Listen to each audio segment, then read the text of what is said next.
How to buy stuff on Temu without a credit card.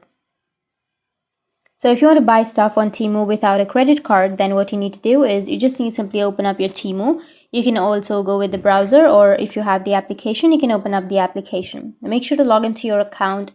And let me tell you one thing, that you don't need to have a credit card. You can also buy your stuff on Temu without a credit card, but you need to have your wallet though.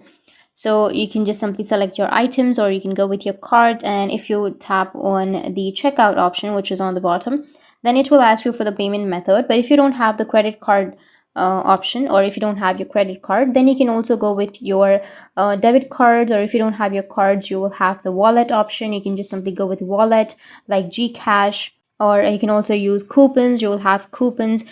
Basically, you can have the credit balance. On the credit balance, you can add your Apple Pay.